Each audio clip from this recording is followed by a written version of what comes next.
Listen carefully. There are moments when life does not collapse loudly. It tightens, quietly, subtly. You wake up tired even after sleeping. Small conflicts appear where there were none. Opportunities hesitate at the door, then disappear. And nothing seems dramatic enough to explain the weight you feel. Most people ignore this stage. They blame luck. They blame stress. They blame themselves. But ancient wisdom never ignored patterns. A rabbi once taught that when peace leaves silently, it is often because something foreign has entered just as silently. Not a curse in the theatrical sense, not an enemy standing in front of you, but intention, unresolved emotion, envy that was never spoken aloud, thoughts that were never yours, yet somehow found a place to rest in your space. This teaching does not belong to superstition. It belongs to boundaries, and boundaries are not acts of aggression. They are acts of order. There is a difference between revenge and return. Revenge seeks to harm. Return seeks to restore balance. What you're about to hear is not a method to attack anyone. It is not a confrontation. It does not create debt, fear, or karma. It simply teaches how to stop carrying what was never assigned to you. In ancient traditions, salt was never used to fight darkness. It was used to preserve truth, to protect space, to prevent contamination. Ice was never used to punish. It was used to pause. To stop movement, to hold something in place until it could no longer act. When salt and ice meet, they do not explode. They silence. This is why this method survived generations without being spoken openly, because it does not satisfy the ego. It satisfies the soul. If someone's intention has crossed into your field, this practice does not send it back with anger. It sends it back without emotion. And that distinction changes everything. You do not need to know who wished you harm. You do not need proof. You do not need confrontation. You only need clarity, because clarity removes permission, and what has no permission cannot stay. Before anything else, speak this quietly within yourself. I return what is not mine to carry. These words are not symbolic. They are structural. Words build walls. Walls create peace. In the next chapter, you will understand why invisible pressure shows itself through fatigue, confusion, and blocked flow, and why this does not mean something is wrong with you. It means something does not belong. And what does not belong can be returned, calmly, cleanly, without conflict. When you are ready, I will continue. There is a kind of exhaustion that sleep cannot heal. It is not physical. It is not emotional in the way people usually describe emotion. It is a heaviness that sits behind your thoughts, slowing them down, dulling your clarity, interrupting your natural rhythm. Ancient wisdom teaches that when this happens repeatedly, it is rarely random. Before modern language existed, elders observed something precise. When a person's inner order is disturbed, the disturbance first appears as confusion, then as fatigue, then as unnecessary friction with others, and finally as blocked movement, plans that stall, money that hesitates, peace that feels distant even inside one's own home. This sequence was never considered punishment. It was considered a signal. Not everything you feel originates within you. People imagine envy as loud, dramatic, obvious, but envy rarely announces itself. It travels quietly, through comparison, through unspoken resentment, through thoughts repeated often enough to gain weight. A rabbi once explained it this way: thoughts are not harmless when they are consistent. Consistent thoughts become intentions. Intentions seek space, and if a person has weak boundaries, not morally but energetically, those intentions find a place to rest. This does not make you weak. It makes you human. When someone thinks about you with imbalance, not necessarily wishing you harm, but wishing they had what you have, wishing your situation were different, wishing unconsciously that your light dimmed so theirs could feel brighter, something subtle happens. That intention looks for release. and release requires a container. Many people unknowingly become that container. They begin carrying tension that is not theirs. They begin doubting decisions that were once clear. They feel watched without being observed. They feel pressured without being attacked. And because nothing obvious is happening, they internalize it. This must be my fault. I must be doing something wrong. I'm losing my edge. But the teaching says otherwise. It says, when your nature shifts without cause, investigate what entered, not what failed. This is why confrontation rarely works. Confrontation feeds the intention. It gives it attention, emotion, fuel. Silence, when structured correctly, does the opposite. Silence removes access. The frozen salt method exists for one reason only: to remove foreign weight without creating new entanglements. You are not here to judge anyone. You are not here to accuse. You are not here to prove anything. You are here to reclaim your own space. Think of your inner world as a room. Every emotion, every thought, every intention has a place. But when something enters without invitation, the room becomes crowded. Breathing becomes harder. Movement becomes slower. The ancient response was never panic, it was order. Order does not shout. Order restores. In the next chapter, you will be guided through the preparation, not the materials alone, but the mindset required before any action is taken. Because without the correct inner posture, even sacred tools become empty gestures. And this practice is not a gesture. It is a boundary. When you are ready, say it again within yourself. I return what is not mine to carry. And allow the weight to begin loosening before anything is written, before anything is touched, before salt is poured or water is added. There is a preparation that determines whether this practice becomes effective or remains symbolic. Ancient wisdom is clear about this. Tools do nothing on their own. They respond. They respond to posture, to intention, to the emotional frequency of the one who uses them. This is why many people repeat rituals without result. They move their hands correctly, but their inner world is disordered. They speak words, but their thoughts are still negotiating with fear. This method does not respond to fear. It responds to clarity. You are not preparing to fight anything. You are preparing to release. Release is not passive. It is precise. A rabbi once said that the most dangerous state is not anger, but attachment. Attachment keeps doors open. Attachment creates loops. Before beginning, you must understand this deeply. You are not attached to the outcome. You are not waiting for signs. You are not watching for reactions. You are closing a cycle. Cycles close when attention withdraws. This is why obsession breaks protection and calm strengthens it. The posture required is simple but not easy. You do not rush. You do not dramatize. You do not rehearse conversations in your mind. You enter neutrality. Neutrality does not mean weakness. It means authority without emotion. Imagine holding something heavy for too long.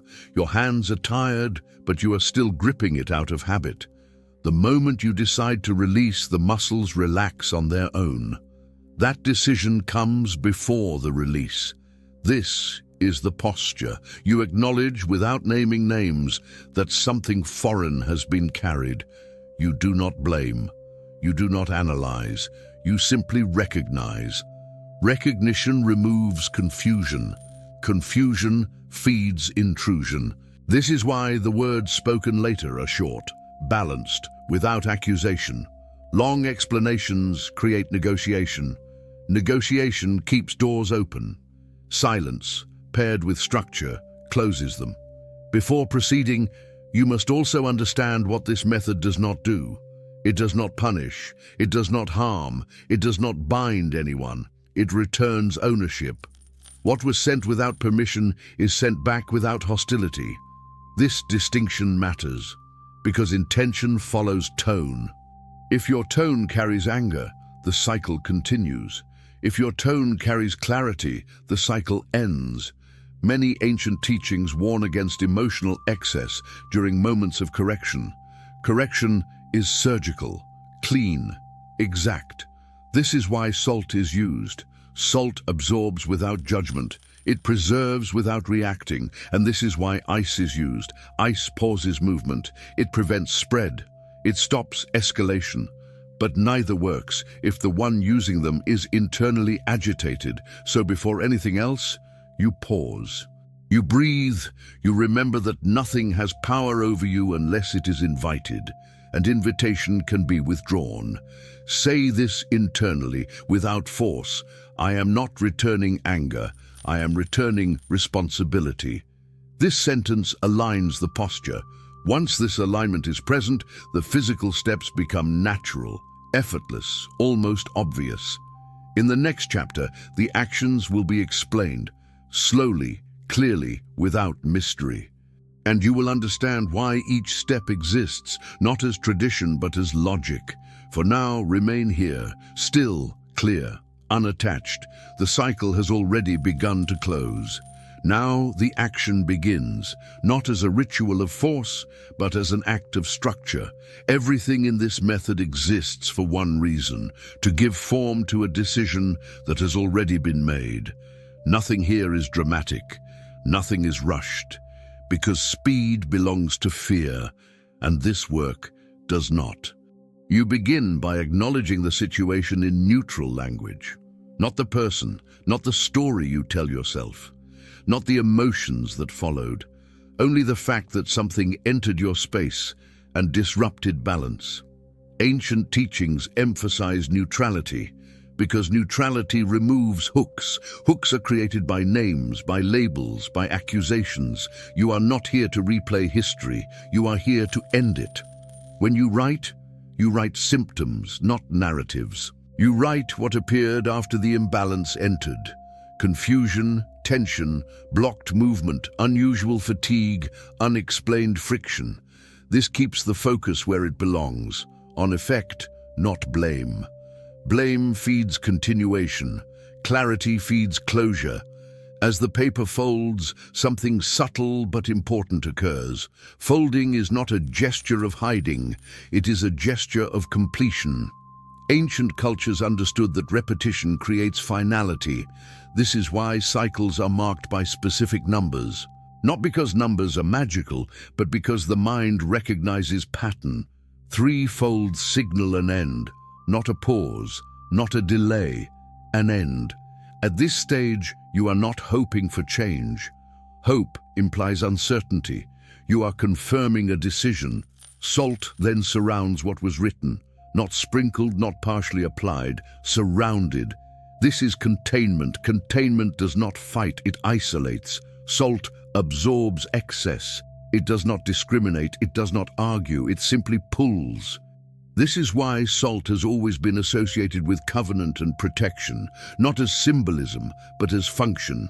A few drops of water follow, not enough to dissolve, only enough to seal.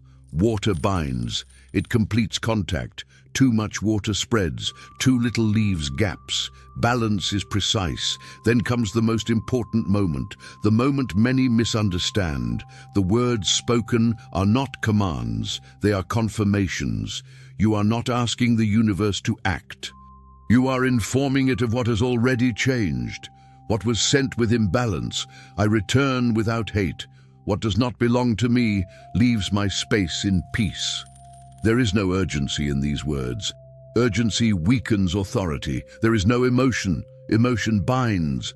There is only clarity. And then ice. Freezing does not destroy, it suspends.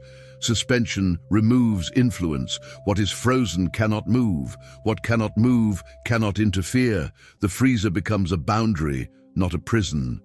A pause that allows separation. And now comes the part most people get wrong.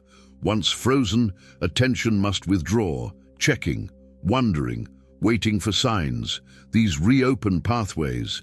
The ancient rule is simple. What is frozen is forgotten, not denied, not suppressed, released. 7 days complete a cycle because the mind recognizes duration. Duration teaches finality. During these days, you do not speak about it. You do not revisit it mentally. You do not test reality for proof. Proof-seeking creates attachment. Attachment feeds return. Instead, you live normally. This is how peace confirms itself. In the next chapter, you will learn how to close the cycle completely, how to remove the container without carrying residue, and how to reinforce your space so it remains clean. Because returning something once is not enough. Boundaries must be sealed, and sealing requires understanding what comes next. Returning something is only half of the work. The other half is ensuring it does not return. Ancient wisdom teaches that when a door is closed gently but firmly, it does not creak open again. But when it is closed with fear or haste, it never truly locks. The final stage of this method exists to prevent residue. Residue is subtle. It is not the problem itself, but the echo of it. This is why many people feel temporary relief after energetic practices, only to sense the weight slowly reappear. The return was completed. The seal was not. After the full cycle has passed, removal must be done with the same neutrality that governed the beginning. No ceremony, no reflection, no emotional review. Emotion creates memory. Memory creates attachment. The container is not opened. What was contained does not need to be examined again. Examination reactivates. The teaching here is simple. Once something has been returned, it no longer belongs to your narrative. It is discarded away from your living space, not as an act of rejection, but as confirmation of separation. Separation is not hostility. It is clarity. When the container leaves your environment, something important must take its place. Empty space invites movement. If left unmarked, that movement is random. If marked with intention, it becomes stable. This is why ancient homes were sealed with words, not objects. Words define territory. After disposal, you quietly affirm within yourself, "My space is clear. What is mine remains. What is not mine does not return." This is not repetition for comfort. It is reinforcement. Reinforcement does not require belief. It requires consistency. Once spoken, you do not repeat it daily. Repetition implies doubt.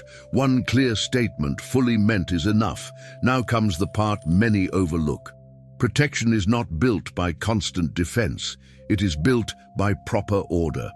A home with order does not attract intrusion. A mind with order does not absorb excess. This is why the method ends, not with fear of future harm, but with restoration of normal life. You sleep, you work, you move forward. If peace returns gradually, you do not analyze it. Analysis invites disruption. You simply accept stability as natural. This acceptance strengthens the boundary more than any ritual ever could. There is also an ethical reason this method endures. It does not bind another person. It does not interfere with their path. It only corrects the imbalance created when intention crossed a boundary. In ancient law, correction without harm was considered the highest form of justice. Justice without revenge leaves no echo, and echoes are what return. If you notice subtle shifts over the following days, clarity returning, ease in conversation, decisions becoming lighter, do not attribute them to power. Attribute them to order. Order always produces peace.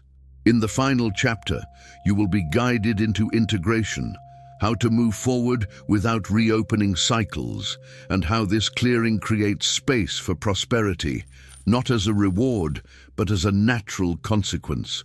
Because when weight is removed, movement resumes. And movement is life. What has been done is simple. And because it is simple, it is complete. Complex actions invite complexity in return, but clear actions restore what was already waiting to move. You did not create something new.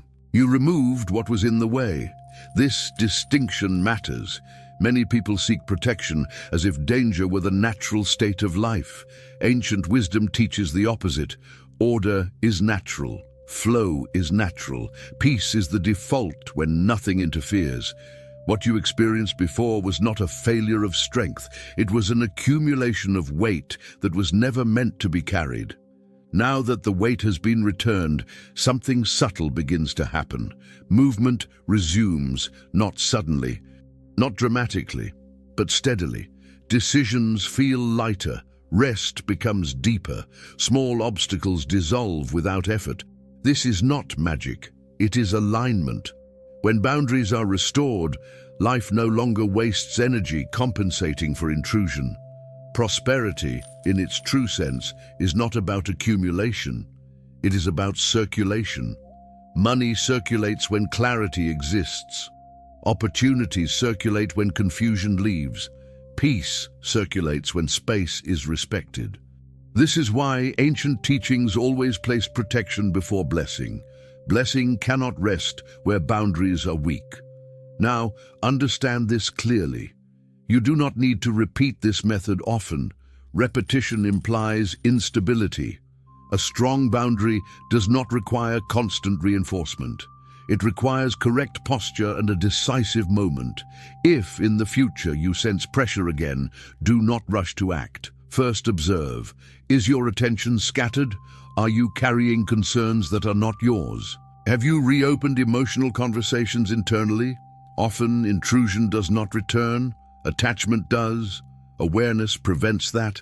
Say this quietly, not as ritual, but as truth. I accept peace as normal. Normalizing peace is more powerful than chasing protection. And now, one final engagement, not for the method, but for you. If this teaching resonated, affirm it in words, not for me, for your own structure. Write or say, I return what is not mine, and I keep what sustains me. Words anchor decisions, and if you choose to continue this path, understand that clearing space is only the beginning. In the next teaching, the focus will shift, not to protection, but to flow. How cleared space invites sustenance, how order attracts opportunity, how quiet homes create strong futures, because when nothing blocks the door, life enters on its own. Remain calm, remain clear, remain unattached. May your space stay ordered, may your mind stay light. May what belongs to you arrive without struggle, and may what is not yours never return. This cycle is closed.